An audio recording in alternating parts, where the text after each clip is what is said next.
Caros irmãos da Casa Fraterna Espírita Chico Xavier, meu cordial bom dia. Que a paz seja convosco. Que o amor do Jesus Cristo esteja entre nós. Que o Senhor Jesus possa sustentar-nos, manter a nossa fé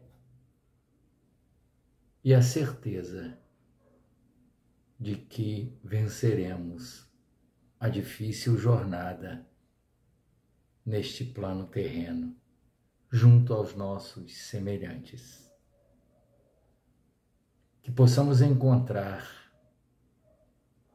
na doutrina espírita, na prática dos ensinamentos do Cristo Jesus, a esperança que consola, a caridade que ampara e a fé que salva. E que tenhamos condições, pela oportunidade do trabalho que nos é dada, espalhar no seio da humanidade a paz do Cristo Jesus entre nós. O tema sugerido para a palestra de hoje é contido no livro Parábolas e Ensinos de Jesus, de Caibar Schutel. Este livro constitui um clássico da literatura espírita, editado pela primeira vez em 1828. A Parábola do Joio. Permita-me, então, fazer a leitura do texto. O reino dos céus é semelhante a um homem que semeou boa semente no seu campo. Mas, enquanto os homens dormiam, veio o inimigo dele, semeou joio no meio do trigo e retirou-se. Porém, quando a erva cresceu e deu fruto, então apareceu também o joio. Chegando os servos do dono do campo, disseram-lhe: Senhor, não semeaste boa semente no teu campo? Pois de onde veio o joio? Respondeu-lhes: O inimigo é que fez isso. E os servos continuaram: Queres então que vamos arrancá-lo? Não, não, respondeu ele. Para que não suceda que, tirando o joio, arranqueis juntamente com ele a boa seiva. E no tempo da ceifa, direi aos ceifeiros, ajuntai primeiro o joio e atai-os em feixes para os queimar. Mas recolhei o trigo no meu celeiro. Esta passagem está em Mateus, capítulo 13, versículo 24 a 30. O homem tem sido, em todos os tempos, o eterno inimigo da verdade. A todos os jactas da sua luz opõe uma sombra para escurecê-la ou desnaturá-la. O joio está para o trigo, assim como o juízo humano está para as manifestações superiores. Uma doutrina, por mais clara e pura que seja, no mesmo momento em que é conhecida e concedida ao homem, suscita inimigos que a trucidam, interesseiros ou interessados em manter a ignorância que as desvirtuam e desnaturando completamente sua essência puríssima, revestindo-as de falsas interpretações. São como o joio que a mesquinha transforma, envenena e mata o trigo. A doutrina de Jesus, embora de nitidez incomparável de lógica e clareza sem igual, não podia deixar de sofrer essa malsinada transubstanciação que a tornou esquecida, ignorada e incompreendida das gentes da época e, como é, em grande parte, incompreendida até hoje. Embora resumindo-se a religião do Cristo no amor a Deus e ao próximo, no merecimento pelo trabalho, pela abnegação, pelas virtudes ativas, os sacerdotes dela fizeram um princípio de discórdia. Degeneraram-na em partidos religiosos que se gladeiam até os dias de hoje numa luta tremenda de desamor, de ódio, de orgulho, de egoísmo, a ponto de destruir todos os princípios da fraternidade estabelecida pelo Cristo. Ao invés da religião imaculada do Filho de Maria, aparecem as religiões aparatosas, com sacerdotes hábeis, preconizando e mantendo cultos pagãos, exterioridades gigantescas, dogmas, mistérios, milagres, exaltando o sobrenatural, escravizando a razão e a consciência das massas. Este joio, já agora de milênios, e que começou a surgir por ocasião da semeadura do bom trigo, nasceu, cresceu, abafou a bendita semente porque, segundo diz a palavra, quando Cristo falou, os homens não lhe deram atenção, mas dormiram, deixando de prestar o necessário raciocínio às suas palavras redentoras. E como depois, pela mescla da palavra do Cristo com as exterioridades que as revestiram, fizeram-se as confusões idênticas a que se encontra em meio à semeadura, o nascer da semente e o campo. A confusão idêntica à do joio e à do trigo. Logo após, nasceram,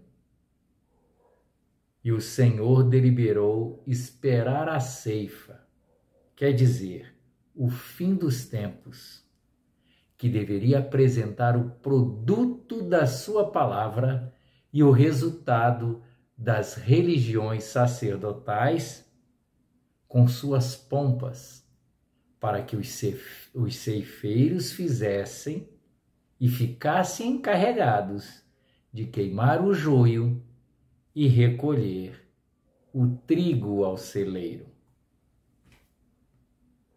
É o que estamos fazendo, é o que estamos procurando compreender sob os ensinamentos da Boa Nova. Esses escritos elucidativos não têm por fim elucidar a doutrina do Cristo, que há toda luz e é toda luz, mas queimar com a chama sagrada da verdade o joio malfazejo, reduzi-los a cinzas, a fim de que o cristianismo, a Boa Nova, domine, estabelecendo no coração do homem o amor a Deus e fazendo prevalecer o espírito da fraternidade, espírito único e capaz de resolver as questões sociais e estabelecer a paz do mundo, a paz entre os homens. Diante disso, eu procuro entrar, a partir desse momento, e detalhar de forma a levar, segundo o meu limitado conhecimento e cabedal de palavras, levar aos senhores ouvintes o pensamento e o ensinamento de Jesus diante da parábola do joio. Sendo a parábola uma narrativa que tem por fim transmitir verdades indispensáveis de serem compreendidas, Caibar Schutel as interpreta e nos mostra que não é possível separar a religião da filosofia e da ciência. Assim como não podemos compreendê-la sem os fundamentos sólidos e objetivos da imortalidade da alma. Jesus pronunciou a palavra do joio e do trigo num determinado dia em que saiu de uma casa e se assentou à beira do mar da Galileia. Naquele dia, uma grande multidão se reuniu perto dele. Então ele subiu num barco, enquanto a multidão ficou em pé, escutando os seus ensinamentos.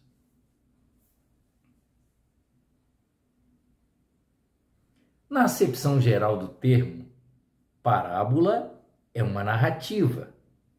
Narrativa que tem por fim transmitir verdades indispensáveis e que devem ser compreendidas. As palavras do Evangelho são alegorias que contêm preceitos morais,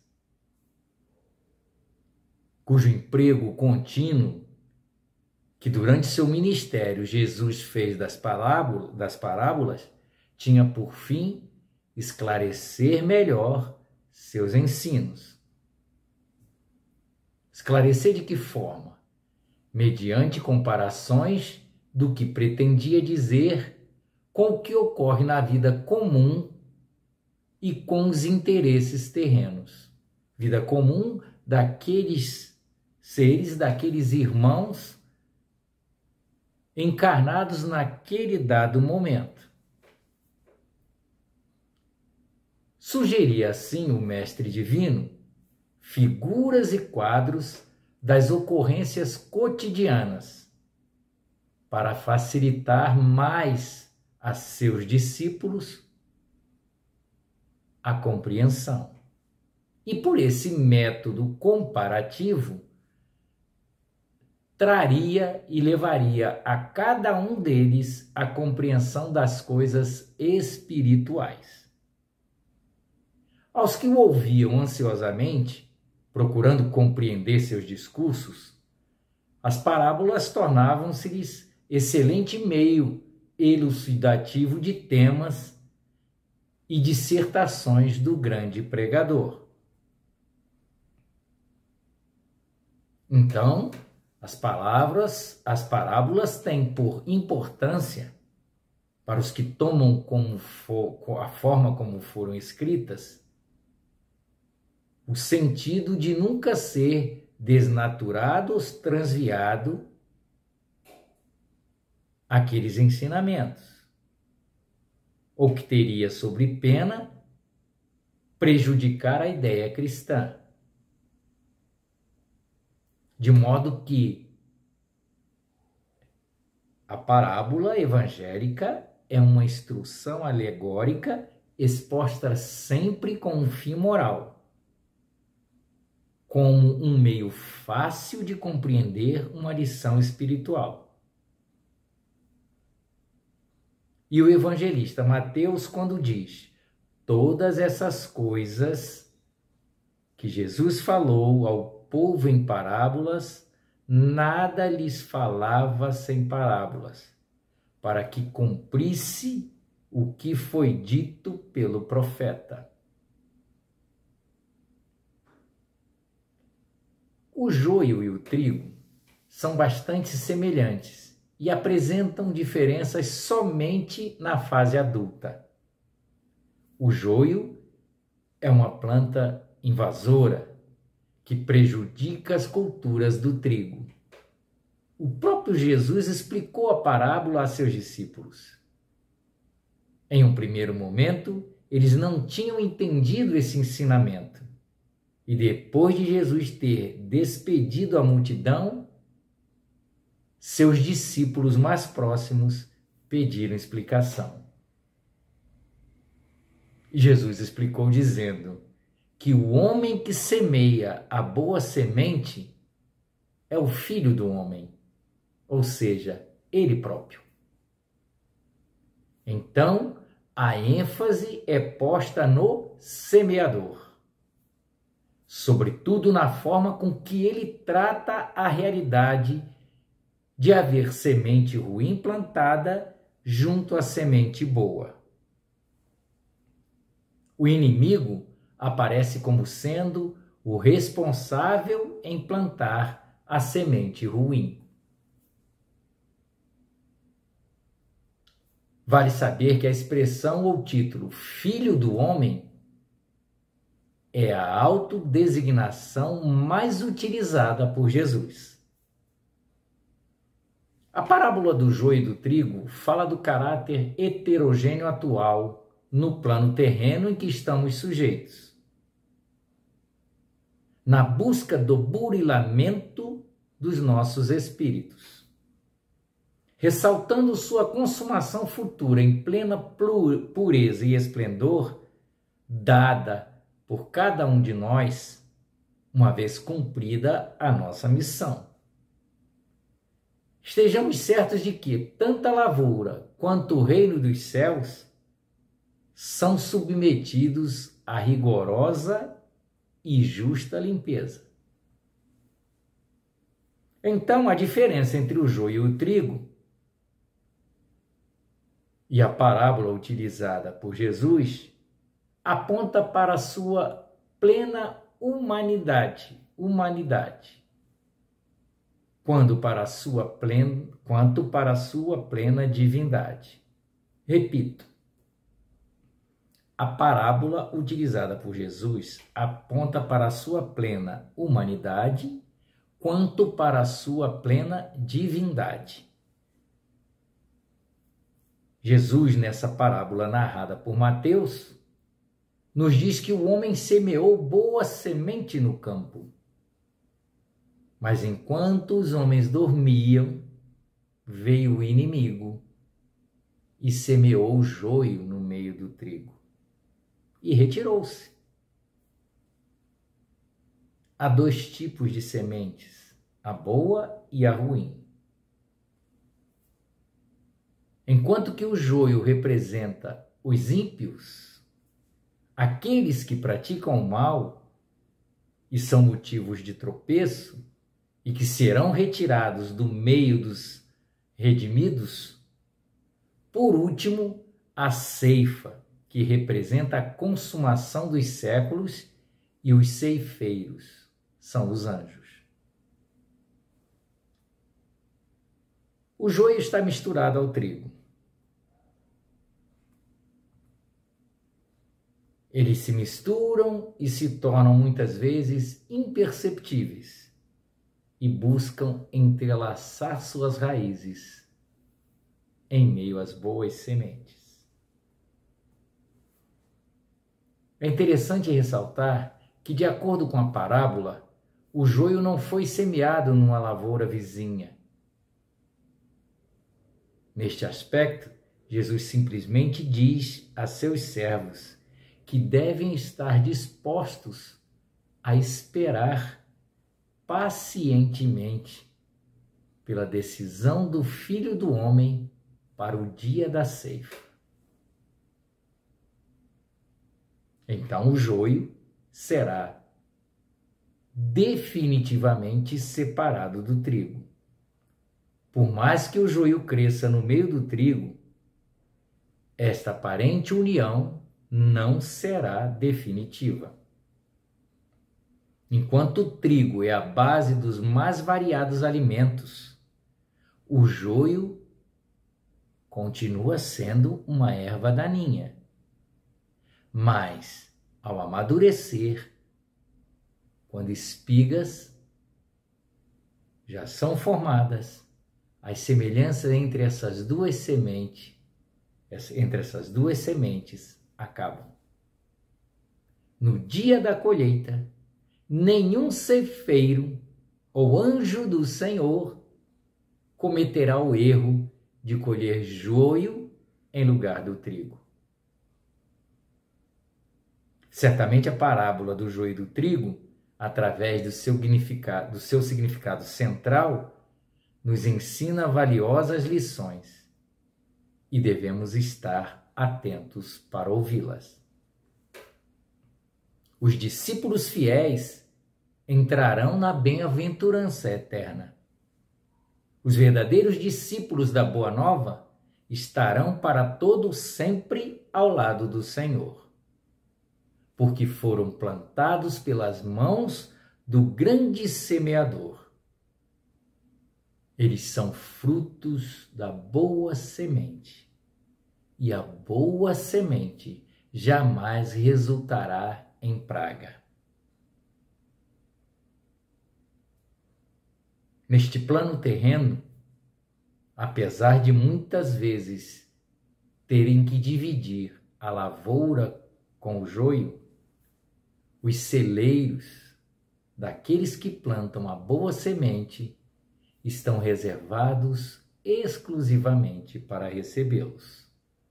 Neste caso, o significado da palavra aponta para a realidade da existência do mal entre o bem neste plano terreno. Em determinados estágios, o mal se alastra de uma forma tão sorrateira que é praticamente impossível diferenciá-lo. Então há de existir a necessidade da paciência diante do joio. A principal lição que devemos tomar da palavra do joio e do trigo diz respeito à paciência. A ordem para deixar que o joio cresça no meio do trigo fala exatamente disto.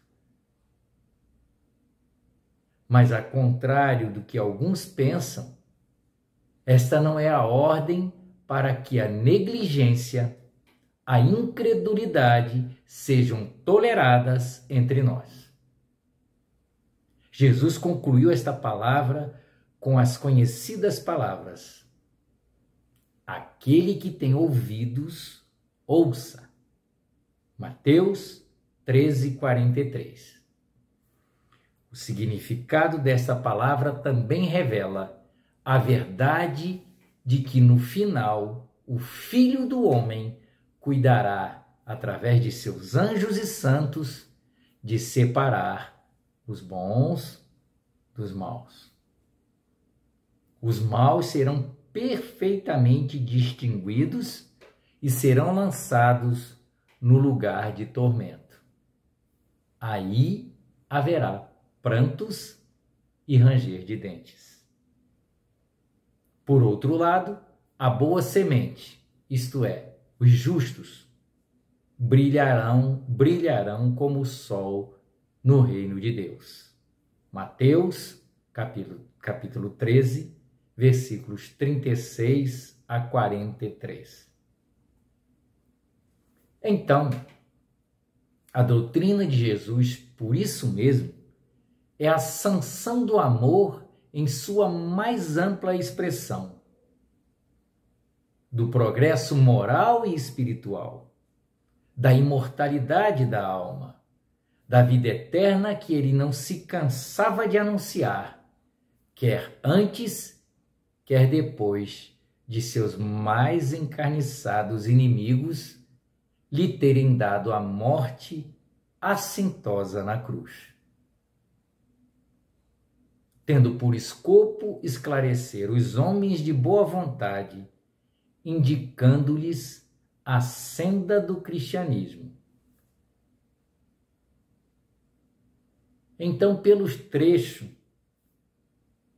seguindo mais adiante a leitura, se observa claramente que os fariseus e a maioria dos judeus, em ouvindo a exposição da parábola, só viam a figura alegórica que lhes era mostrada, assim como quem não quebra a noz só vê a casca.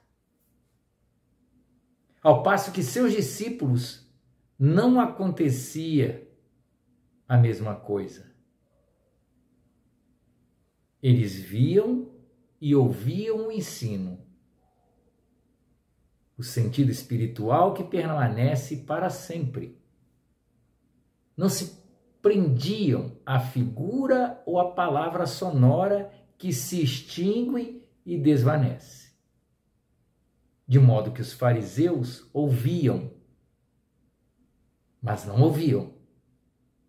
Viam, mas não viam. Porque uma coisa é ver e ouvir. Ver com os olhos e ouvir com os ouvidos do corpo. Outra coisa é ver e ouvir com os olhos e ouvidos do espírito.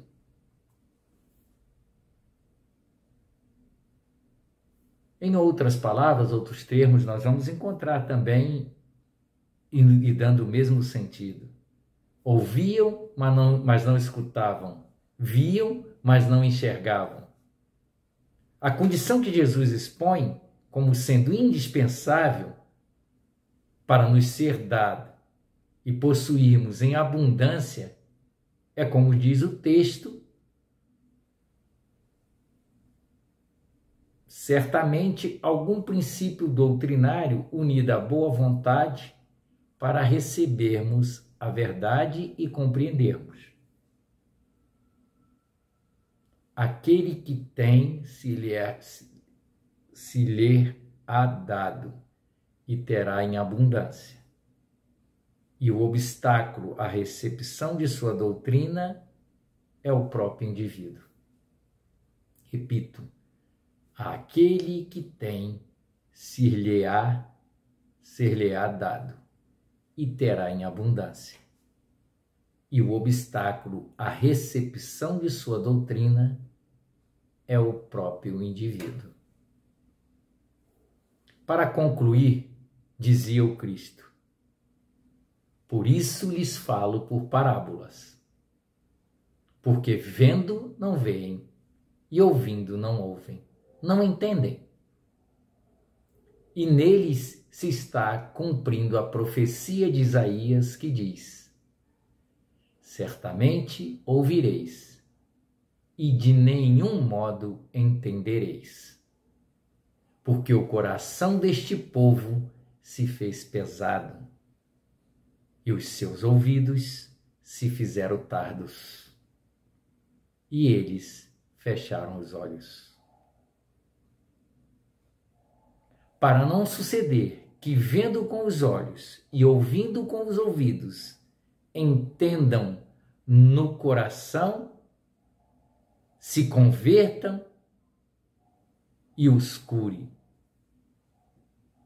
precisamos sentir, precisamos ver, ouvir com o Espírito.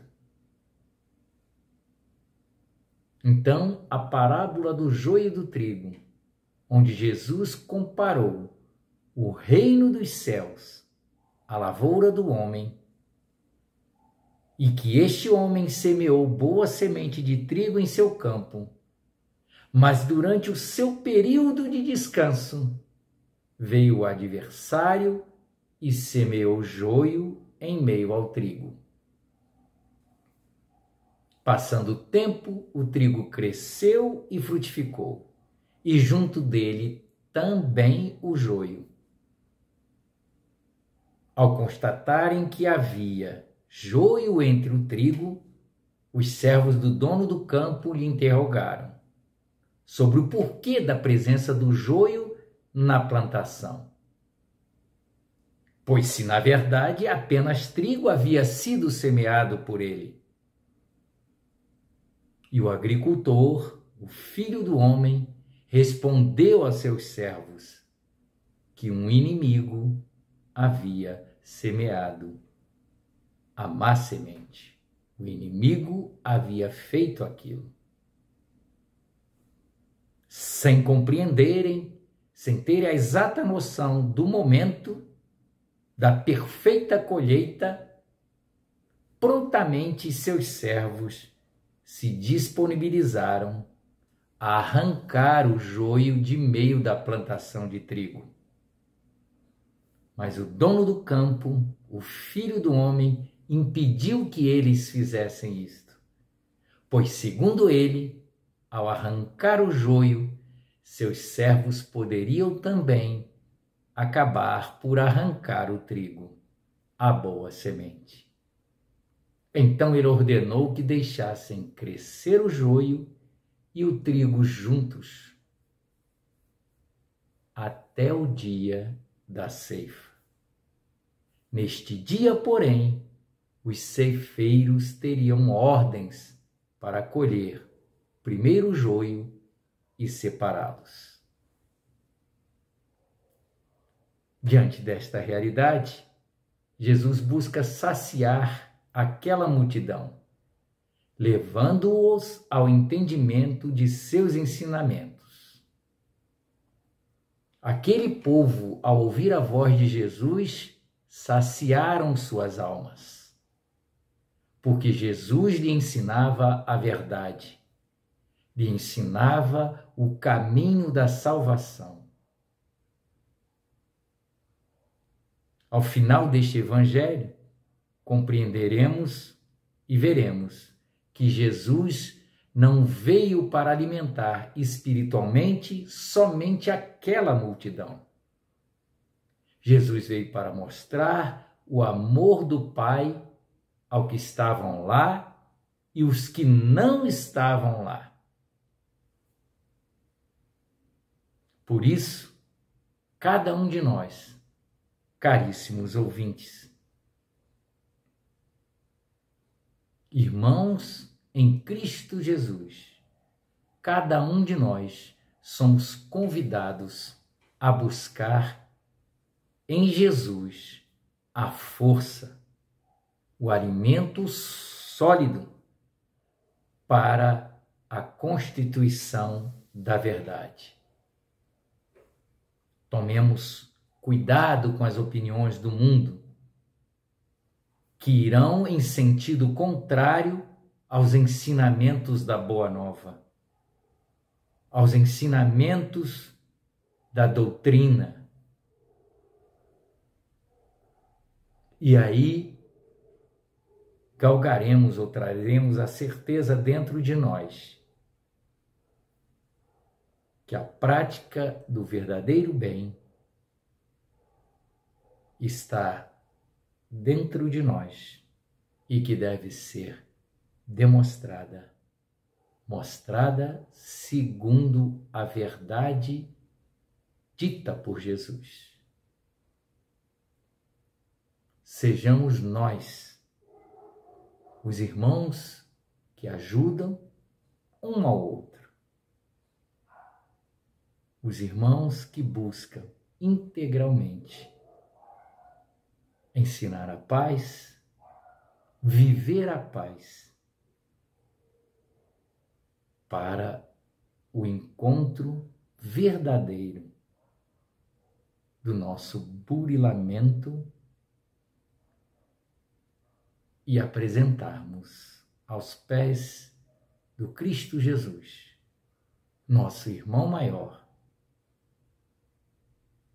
aquilo que conseguimos, minuto a minuto, tempo a tempo, jornada por jornada, encarnações após encarnações, apresentar ao Cristo Jesus o que há de melhor em nós. O amor ao próximo,